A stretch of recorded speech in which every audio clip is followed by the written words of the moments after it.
I was in prison for 15 years. There was a skinwalker in there with us. A little background first. I was serving a 15-year sentence in a penitentiary in southern Arizona. What I was in there for isn't important. During my stay there were countless things that happened that no one could explain. And even more that no one wanted to know more about. It all started with a prison legend. Supposedly, years ago something awful and unexplainable happened in the prison. Every morning we'd be woken up and expected to stand near the front of our cells, while guards visually confirmed we were present and accounted for. Apparently about a year before I got sent there, the most brutal and unexplainable thing happened during one of these routines. A man who had a cell to himself looked very off during this check. When a guard pulled over another guard to help him check it out, they found it wasn't actually the prisoner they were expecting at all. It was a totally different man. This man was wearing the skin of the other man over him, loosely fitting, draped over him, apparently looked like a real monster. The scariest things was the guy wearing the skin was not an inmate. They had no idea how he even got into prison, let alone a cell. What's worse is that they couldn't even figure out who the hell he was. He wasn't documented anywhere. And what's worse than that, they never even found the body of the man of the skin. He was wearing pretty grisly stuff, I know. And I realize that's not the go-to definition of a skinwalker, but that's what the prison called him. The skinwalker. Didn't help that the guy never talked apparently. Anyway, that's what started the whole skinwalker superstition around the yard. Apparently the guy got shipped to a different spot about a month after it happened. And just about everyone in Gen Pop felt all the better for it. I heard about the story on the second day of my stay. Hell of a story to hear to place in your home for the foreseeable future. Now on to the real shit though. Sure, that guy was the skinwalker, but all he did in the long run was get an old life and Navajo inmate to tell everyone about actual skinwalkers. It seemed like a lot of the prison culture actually revolved around them. Now, apparently, skinwalkers are tricky to point out on the spot, but if you manage to survive around one for more than a minute or two, almost everyone can tell the mannerisms are all off. They can mimic human speech, but not replicate it. They twitch manically. They have an unnatural gait while walking. But apparently, they got better with experience. The old Navajo guy, his name was Carl, said that he was sure there was an actual one among the prisoners, slowly picking us off over the years. He called it the Grandmaster Skinwalker at one point. Apparently he thought it had human mannerisms down so well that you might not even be able to tell if it was your cellmate for a day or two. It had to be good, he posited one night. He would expect a skinwalker to jump at any opportunity for a kill.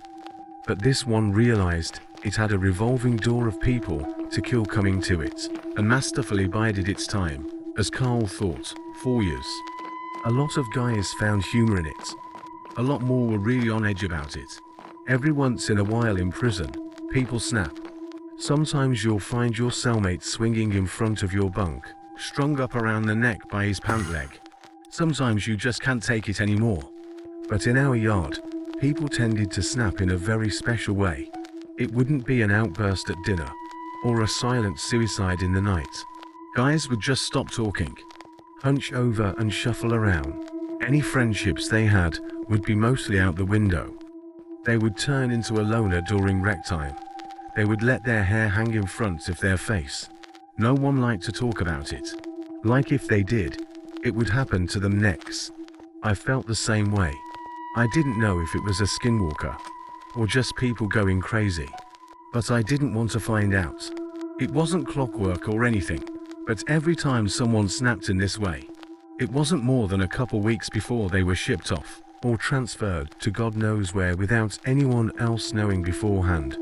Then there was the nighttime occurrences. Short, loud bursts of sound echoed through my cell block during all hours of the night on a regular basis. It sounded like a mix between a pig's dying squeals and nails on a chalkboard. Just another thing one liked to talk about. Even scarier were the shadows and footsteps. The block was dimly illuminated in the night by a few lights hanging from the ceiling outside the cells. I myself saw shadows flit across my walls on a regular occasion, when there were definitely no guards near my cell. One time near the end of my sentence, I woke up, looked at my back wall, and found a perfect of a person standing there. But when I looked, my bunkmate was asleep, and no one was outside my cell. And the footsteps. Everyone hated the fucking footsteps. They were the scariest part. In the night, sometimes, more rarely than the shadows, you would hear ungodly fast footsteps. They sounded like wet feet slapping on tile floor. What caused them would fly from one end of the block to the other in a dead sprint. Whatever it was inhumanely fast. If you happened to be awake before it started, by the time you heard the footsteps on one side of your cell and whipped your head around to see the thing run by, it sounded like it was 3 cells past you. Everyone hated the footsteps. I agreed. I thought they were the worst. I was released from that place about a month ago, and I have more stories than I can count. I swear it was nearly my turn. About a week before I was discharged, my cellmate and a good friend of mine snapped. In the same kind of way. I didn't sleep for an entire week. Well, I did sleep of course, but never for more than a few minutes at a time. Never turned my back on the guy. The scariest thing, I woke up one night to him somehow snaking his body through the bars of our cell. For reference, I couldn't get anything past my shoulder through them. The worst part though, he was coming back into our cell. On the day of my release I didn't say a word to him. Just left. He seemed fine with it. So was I. I've made it through 15 years of prison fights, gang disputes, and for all I know, skinwalker abductions. I left through the front gates, a free man. As I walked along the fence for the rec yard, I spotted my cellmate, standing off on his own, like he had for the last week or so.